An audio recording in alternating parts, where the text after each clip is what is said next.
Growing up in London, what inspired me to learn about economics and history was the kind of multicultural history of London and the fact it's in the middle of the financial world. That made me really want to think about what were the foundations of London in the 21st century, and part of that is money and finance, and part of that is looking at history. So I chose to blend economics and history, and what inspired me to become an educator about that is wanting to make everyone as excited about economics and history as I am and help them understand it on a deeper level.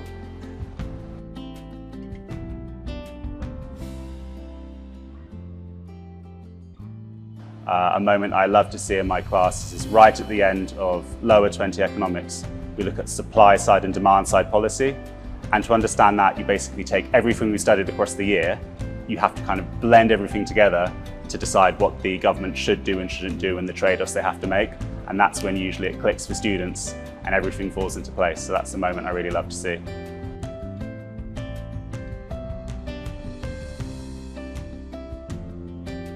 So to really engage students in a subject, it's really important they have to speak the language of the subject. That doesn't mean, just speak English. It means the technical language and understanding how to use it, when to use it, and what the appropriate register is. And so that really means working again and again on your academic writing and also exposing them to really high quality academic writing.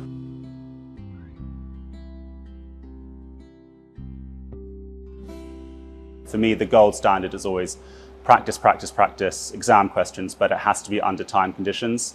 And once you do that and once you can master that, then I think that will really help students hit their potential. Because for better or worse, the way we measure progress is by exams. And if what we learn in the classroom can't be replicated in the exam script, they won't be rewarded for their hard work and commitment to the subject.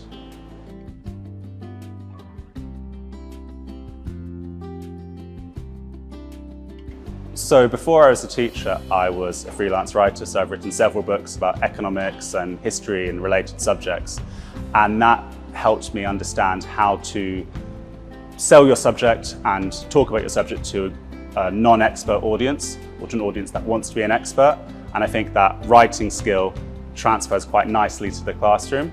And then as well as being a freelance writer, I also worked at universities, including Cambridge.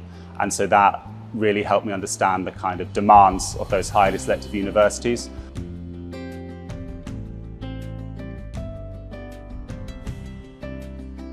We are lucky and blessed to have small class sizes here, and that means you really get to know the students, you get to understand them, and it means you can tailor your lessons and feedback to their needs.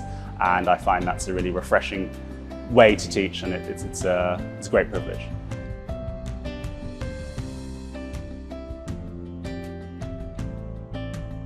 What really shows international education at its best is Model United Nations, which I'm lucky to be involved with. Taking students to Model UN conferences is a wonderful way for them to engage with the international world and to have a sense that they can be important in making decisions which can shape the world. And it's wonderful to see them begin that work and begin that thinking, working with other ambitious students from around Thailand and indeed around the world.